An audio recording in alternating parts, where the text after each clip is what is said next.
भारतीय सेना के शहीद कैप्टन अंशुमान सिंह के माता-पिता और उनकी विधवा पत्नी स्मृति सिंह इन दिनों सुर्खियों में हैं। अब शहीद कैप्टन अंशुमान सिंह के माता-पिता ने अपनी बहू यानी स्मृति सिंह पर गंभीर आरोप लगाए हैं। अंशुमान सिंह 2023 में सियाचिन में शहीद हो गए थे। 5 जुलाई 2024 को राष्ट्रपति द्रौपदी मुर्मू ने शहीद कैप्टन अंशुमान सिंह को मरणोपरांत कीर्ति चक्र से सम्मानित किया था। ये सम्मान उनकी पत्नी स्मृति सिंह और उनकी मां मंजू देवी ने लिया था। सास और बहू की एक साथ भावुक तस्वीरें सोशल मीडिया पर वायरल हुई, लेकिन तस्वीरों में साथ दिखने वाले ये इन लोगों के रिश्ते में दरार आ गई है। शहीद कैप्टन अंशुमान सिंह के माता-पिता ने बहू पर लगाए गंभीर आरोप। शहीद कैप्टन अंशुमान सिंह के माता-पिता का कहना है कि उनका बेटा शहीद हुआ, लेकिन उन्हें कुछ भी नहीं मिला है। उनका कहना है कि सम्मान और अनुग्रह राशि, मुआवजा सब कुछ बहू लेकर चली गई है। उन्होंने कहा है कि उनका बेटा भी गया है और बहू भी चली गई है। कौन है शहीद कैप्टन अंशुमान सिंह की पत्नी स्मृति सिंह, जिन पर अहमद ने किया ऐसा अश्लील कमेंट कि शर्मसार हुआ देश। सियाचिन में 19 जुलाई 2023 को शहीद हुए कैप्टन अंशुमान के माता-पिता ने आर्मी में एनओके के मापदंड को बदलने की मांग की है।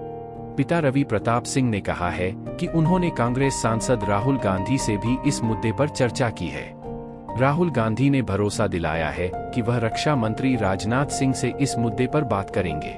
शहीद कैप्टन अंशुमान सिंह के पिता बोले, मेरे पास बेटे की सिर्फ तस्वीर है।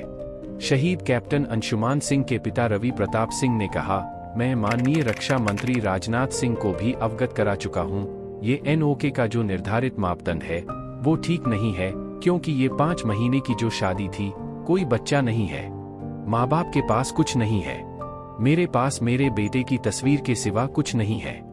प्यार से बेरहम कुछ नहीं है, दिल छली हो गया। शहीद कैप्टन अंशुमान की पत्नी को देख क्यों रोने लगी कंगना, चलिए देखते हैं।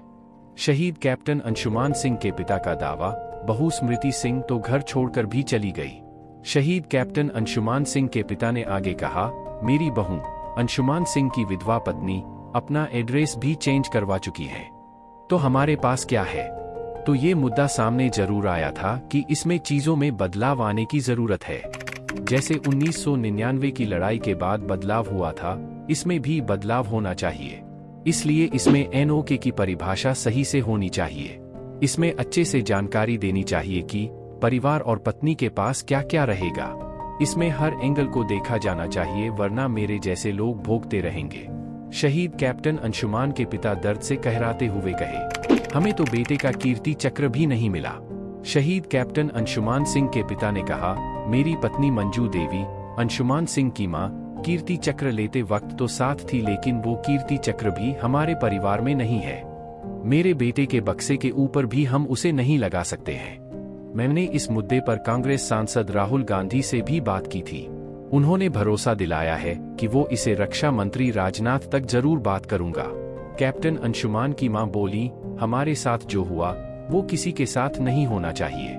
शहीद कैप्टन अंशुमान सिंह के पिता ने यह भी कहा कि हमारे साथ जो हुआ सो हुआ, लेकिन किसी और माँ बाप के साथ ऐसा नहीं होना चाहिए। मैं नहीं चाहती कि मेरे जैसे किसी को दुख पहुंचे। राहुल गांधी ने भी हमें भरोसा दिलाया है कि वो इस मुद्दे को संसद में उठाएंगे और चर्चा करेंगे। जानिए क्या होता सेना में एनओके। सेना में एनओके का फुल फॉर्म होता है नेक्स्ट टू किन, यानी निकटतम परिजन। किसी भी नौकरी या सेवा में यह सबसे पहले दर्ज किया जाता है।